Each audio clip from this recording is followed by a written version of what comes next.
And welcome to another IRRV Sponsor Spotlight today. We're welcomed by Gemma Tappenden from Datagraphic. And as many of our viewers will know, our sponsors play a huge role in supporting the IRRV Severnside Southwest Association, helping us bring events and videos to you like this with different learning opportunities, and also just a chance for me to plug our event on the 10th of September in Bristol. If you'd like any more information, please contact Ian or I afterwards. But Gemma, just to get us started off today, a bit of an easy question. Can you just tell us a little bit about your career and your current role at Datagraphic, please? Yeah, of course. So I'm Gemma Tappenden. I'm the public sector consultant at Datagraphic. I've been in the print industry now for over 25 years. So my background in the business was on the payroll side of things. So I was supporting clients with their payroll documents and their e-pay portals. So kind of got an appreciation for data security and That's software how we met, packages. Gemma, wasn't it, actually? I remember you explaining to me when I worked at Enfield that I was already a customer of yours because you did the Indeed. e-pay slips for Yes, them, didn't you? we did. Yeah. So that was kind of where I was in the business. And then around about 5 years ago, I transitioned over onto the revenues and benefits side of Datagraphic. So now what I'm doing is writing tender responses, doing sort of pre-engagement with local authorities, going to events and presenting, and sort of IRRV networking events. So it's quite a wide-ranging role. No, that's great. Thank you very much. So, It's quite interesting, Gemma, that when we first met, you told me that I used to play in the same football league as your dad as well, didn't I? Indeed, I know, it's such a small world. so I've got to Indeed. ask now, Ian, what football league was that? It was a block switch combination league, which Awesome. is near Walsall, but no longer exists, unfortunately, because youngsters don't play so much these days. No, they don't. I know where I'm from in Scarborough, the minor district league I think it's only got one league left, and it used to have like 9 or 10 when I was growing up. So yeah, it's sad, but hopefully England doing well at the World Cup will remedy that in the future, guys. And Fingers fingers crossed. crossed for tonight as well. Yeah. But Gemma, so obviously you've explained a little bit there about Datagraphic. So what makes Datagraphic a little bit unique in the local government world? So basically what we do is we print and do digital communications. So that basically means we're processing clients' bulk and ad hoc outbound mail items. So we're doing this through our Asini solution, which is a hybrid mail platform, and that provides document automation. It's allowing giving control and the ability to track items all the way through production and out to when they're mailed.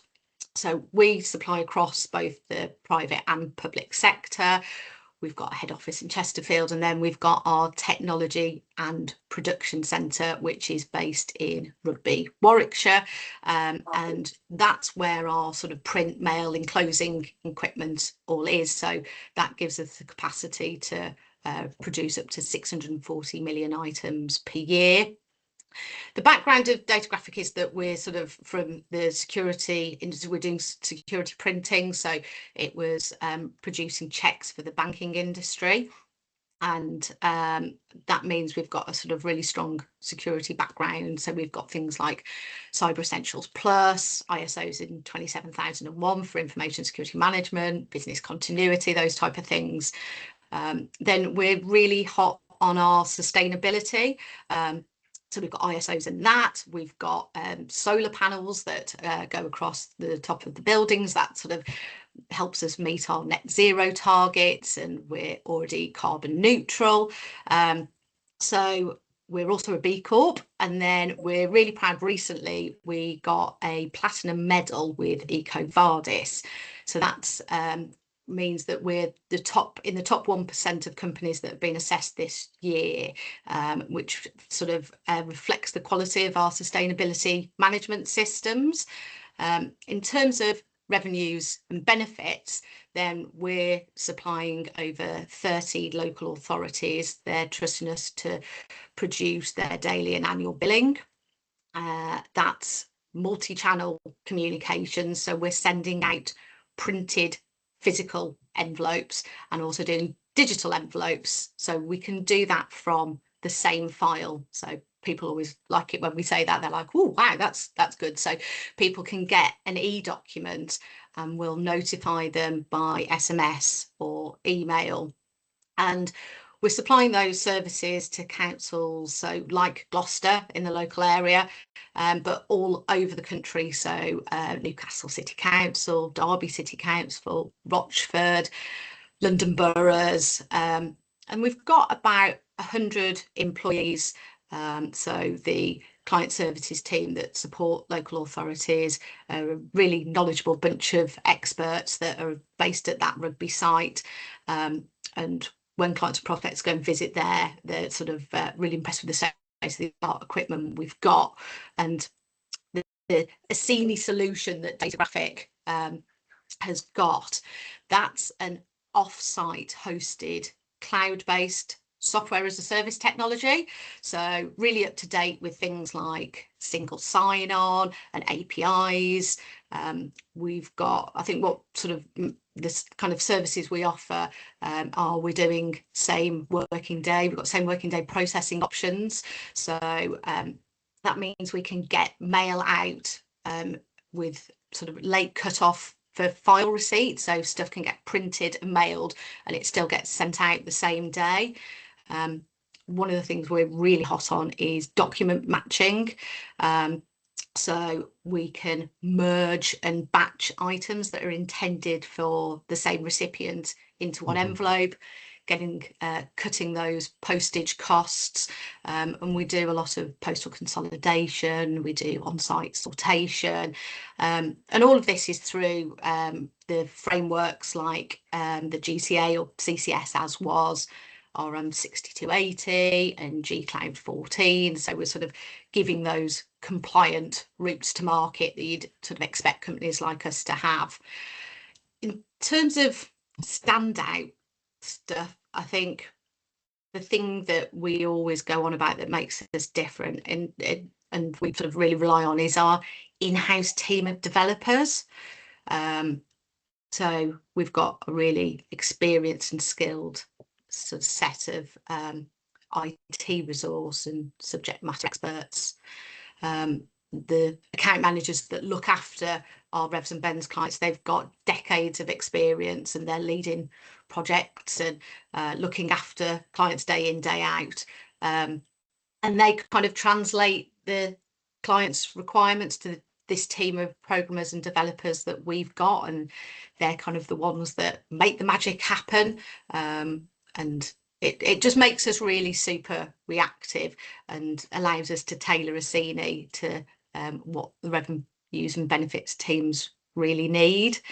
So whether that be sort of more automation or sort of digital capabilities, and we've been able to build in controls for things that provide greater levels of sorted post. So yeah, I'd say what makes us stand out is that sort of investment in that resource that allows Datagraphic to make Assini like really stand out in the market. No, that's great, Gemma. Like I say, I know one of my friends, Gary Jones, works at Gloucester, and he's been quite complimentary of the work that you guys do. So I know that it's definitely a standout product. So Ian's going to pep you with a few more of the harder questions now, but before we do that, I'm just going to warm you up a little bit with some quick fire rounds. So just to get you ready for sort of the peppering you'll get from Mr. Salgar in a moment. But so quick one: do you prefer tea or coffee? Right, this is difficult one because this is Martin struggled to answer this one as well. Yeah. Well, I'm a coffee drinker in the morning and a tea drinker in the afternoon. So I think if you're going to push me, I'm going to have to say coffee because I wouldn't get to the afternoon without the coffee in the morning. Yeah. But to contradict all of that, the majority of what I drink is decaf. I only have a little bit of caffeine. So, but yeah, I'll go with coffee. Nice one. So Ian, what are you? You look like a cappuccino kind of guy. I'm an oat milk latte these days. Oat milk latte, I'm on the oat milk. Yeah, it's good stuff. It's not a healthy thing. It was the only way I could get rid of that final sugar that I couldn't get rid of. But It does tend to be sweeter, doesn't it? Some of them yeah, aren't quite so sweet, but yeah, it does tend to be sweeter. You should Oatmeal. both come and live in Stroud because, like I say, around here everybody's vegan, and even the local football group, Forest Green Rovers, is the only. You mentioned carbon neutrality, Gemma. It's the only Yeah. carbon neutral football club in the world, Is it? supposedly. Oh, So, okay. but We'll have to they're look into but that. yeah, there's oat milk everywhere. When you go to the stadium, you can't get a meat pie. It's like fake ale and brewdog pies and stuff. So, but it does Right. taste nice, and yeah, no, it's just Think interesting, isn't it? A lot of people are drinking oat milk these days. they are yeah, indeed. When you were saying about the vegan pies, I'm a Walsall supporter, and mm, they were always famous for the Balti pies there. Oh, yeah. I don't.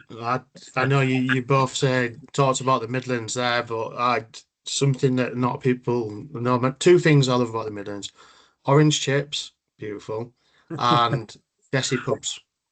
Yeah, well, yes, love a And desi I pub. don't know how more people, because I used to work for Birmingham City Council, so I've obviously not. I wouldn't say Some I'm adopted great Birmingham, ones at but I worked there Birmingham. for 3 years, so I've definitely experienced a lot of this stuff at desi pubs, man. What an invention! Brilliant. I was in one the other day. They are great things. Usually got the football or the cricket on. The tandoori mixed grills are really Yeah. sensational. Yeah, no, completely agree. And for anyone who doesn't know what a desi pub is, just go and Google it and thank me later. But yeah, Ian's going to ask you a few questions now. Over to you, bud. Okay, thanks. So I'm looking at the current challenges facing the sector and sort of looking at your organisation. What would you say are the main challenges your local authority customers are facing at the moment?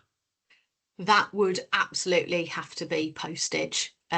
Whenever we're talking to clients, when we get tenders coming in, when we're going to events, it's the thing that everybody's talking about. And obviously, the rising costs have been sort of between 100 to 150% for across first and second class over the last 5 years. And council budgets have just not kept pace with these rises that Royal Mail are inflicting on us. So, yeah, that's definitely the big challenge. And I think there's numerous ways that Datagraphic have been able to help clients reduce those costs.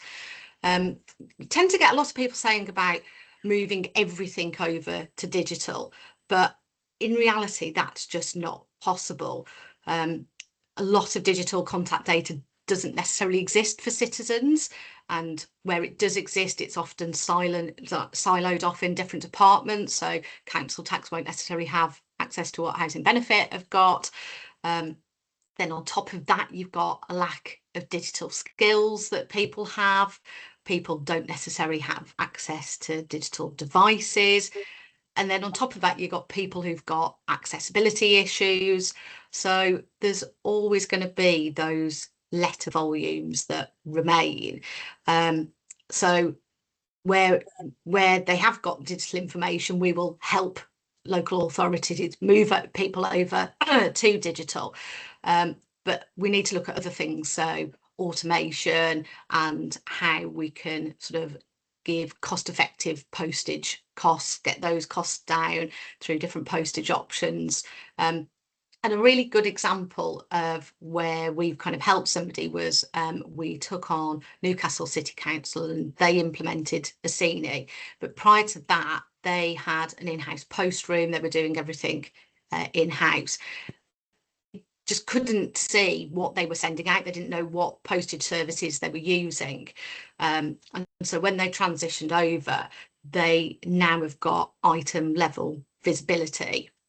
And what they've been able to do is where there's no statutory need to send something first class. So, for example, in their parking department, some of that stuff does have to be sent first class, but there's a lot of the revenues and benefits items that don't need to be, that can go on a standard delivery service. They could now interrogate their system, see what they were sending out, and educate users to not necessarily have to use first class. Yeah, A lot of the work that we do is that we're always seeding mail, so we can sort of see how quickly items get there, so standard versus first class. And quite often items are landing on the same day, and Newcastle did this testing themselves and could see that they were going to make some really big savings cost-wise by moving across. So it is a challenge, but there's definitely ways to get over that. It's working with your customers really to try and work out how you can reduce their costs and their processes improved. So that's good. So over time then, how would you say the sector that you're working in has changed over the last few years?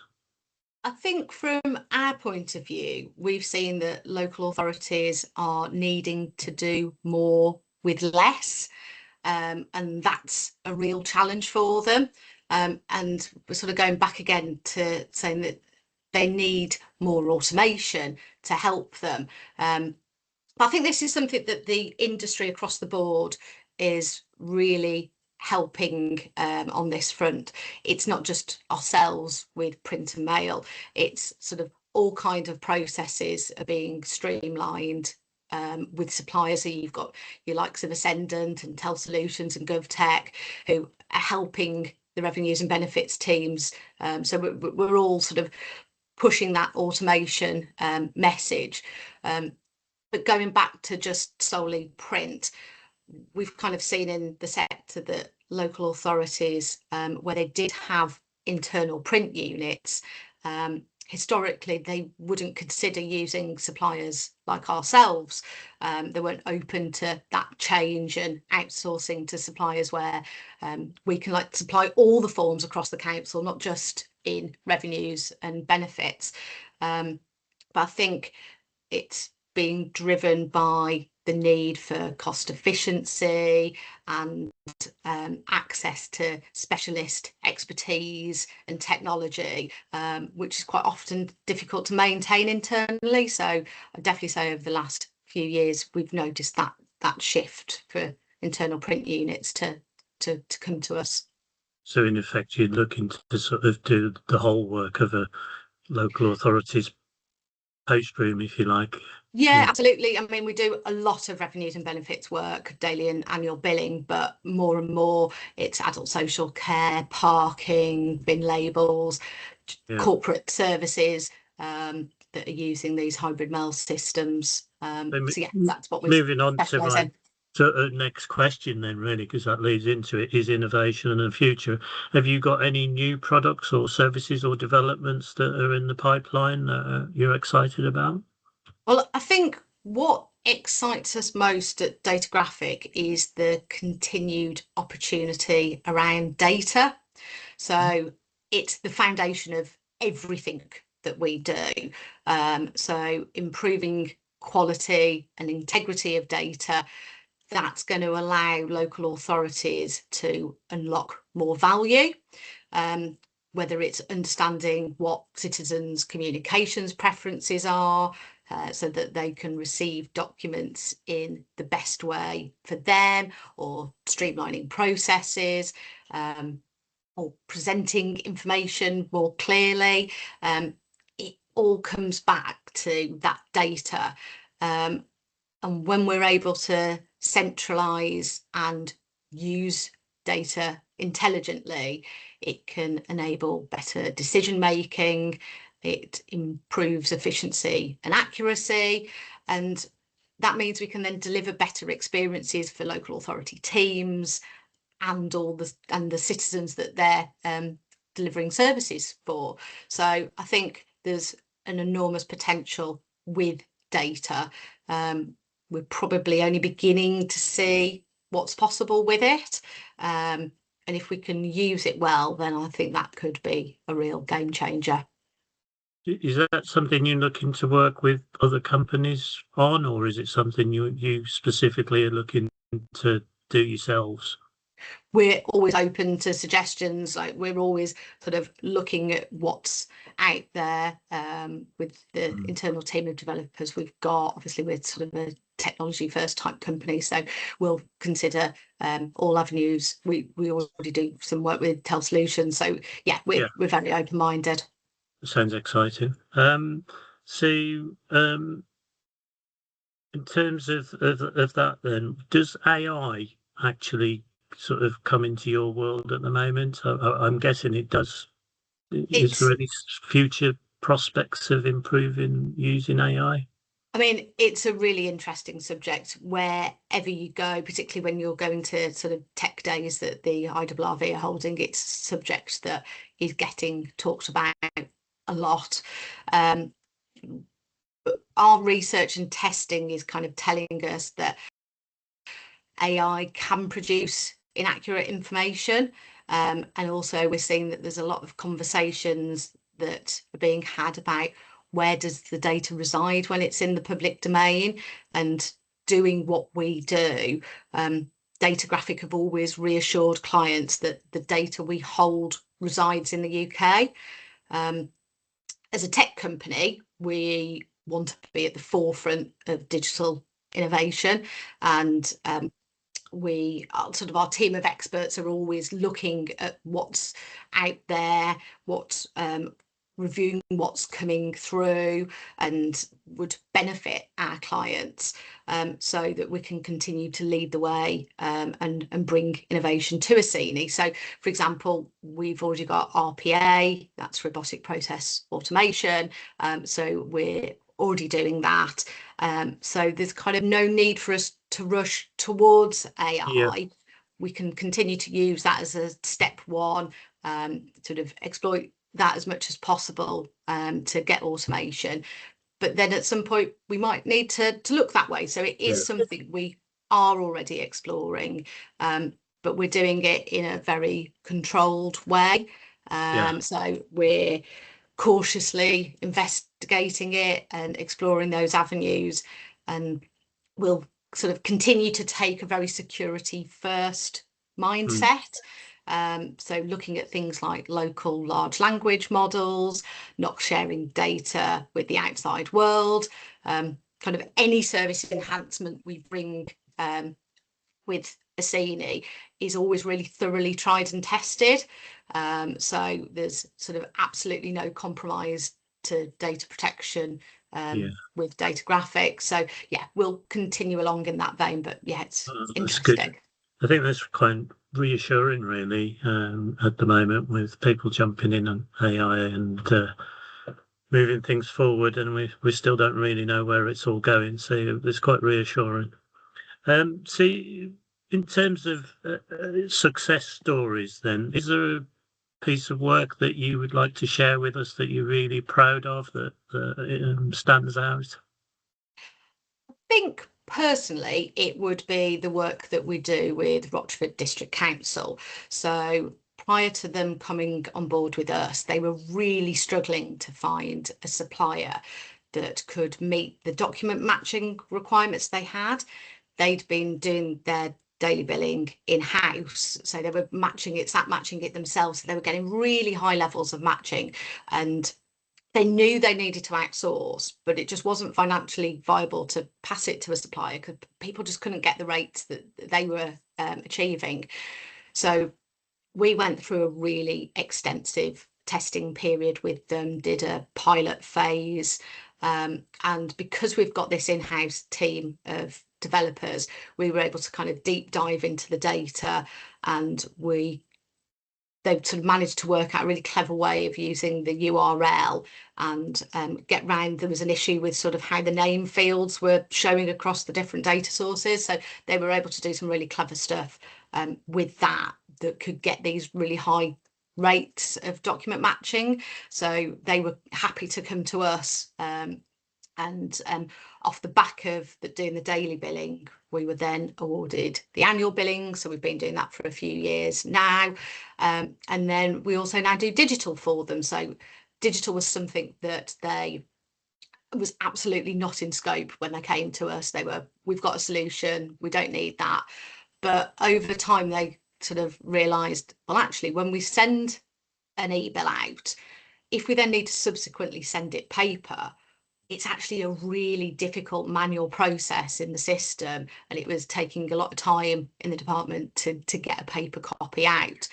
And so when they realised, well, actually we can do it from the same data file with Datagraphic, so in Assini they can just put the print file in, and if there's digital contact details, it sends the e-bill in the first instance.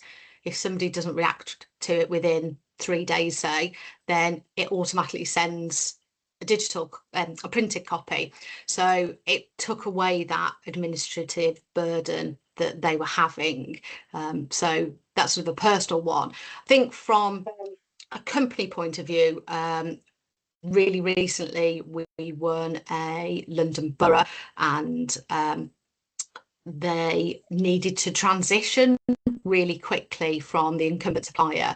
So there was only a 4-week period to get everything up and running, and the team within Datagraphic, alongside the stakeholders at the council, they pulled out all the stops to get over 50 templates pulled together. So that was for the revs and bends and also parking. But what sort of made it really intense was the client wasn't able to send over a job specification for anything. So luckily, because we've got this in-house team of developers, they were able to take everything, do all the data mapping, work out exactly sort of how the templates should look, and pull them together using their expertise. And we managed to get everything up and running. So I think that's a good current success story that we've had. Brilliant. Yeah, no, some great stories there. And I didn't think they were too difficult questions, Tom, but I don't know what he's giving you stick for there. The hardest part for me was I had to Google where Rochford was when you were talking there. But it's in Essex, isn't it? So with what you just said there, Gemma, particularly with that one, you know, some of the work you did, do you think with areas like that in district councils that are currently going through local government reorganisation, do you think that stands you in good stead to sort of, in the new world, the larger councils, if you can have those stories, do you feel that puts you in a good position to win those contracts? Absolutely. It's one thing that we're seeing as a massive opportunity. So I think what's really important from our point of view is that the Sini solution is system agnostic. So it means that it's really well suited for that situation where you've got multiple councils merging into one unitary, because from the citizen's perspective, what they see on the front end is one sort of consistent viewpoint. We can do everything in the back end. So if there's multiple different softwares coming in, so clients have already got that situation now, we can orchestrate everything there and give this sort of consistent output at the front end. And being able to do things like that, being able to do the document composition, being able to run in parallel, means that it's one less thing that revenues and benefits teams need to worry about. They can just leave us and a Sini to kind of get on with that, and they can deal with, because I know I heard that first video and you were sort of all talking about LGR and it's sort of what it's the impact it's going to have. But yeah, definitely with ourselves, we're kind of seeing it as an opportunity that we can help local authorities with. No, that's great. So getting towards the back end of the conversation, Gemma, but a couple of pertinent questions left. So if you could give one piece of advice to local authorities today, what would you tell them? I think that would be that there are definitely still savings on postage to be found.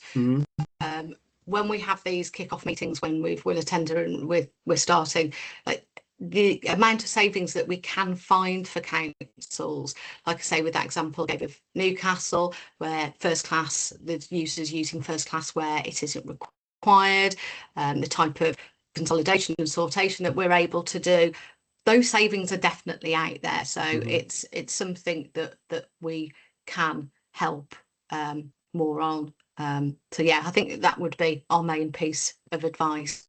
100% there is. I mean, I worked for quite a few councils, so has Ian. But even like recently, there's still a lot of councils. You mentioned letter matching before, just putting a HP notification with a council tax bill, there's still loads of councils that don't even do that. So It- I yeah, agree it completely. amazes me when we talk to Yeah. people that they're saying we're not doing that, or we're not getting great levels, and it's like, oh, actually we can get some really good, like 30% matching rates, and people are like, oh really? Okay. So yeah, there's definitely still cost savings out there, so that would be the main bit of advice. Completely Totally agree.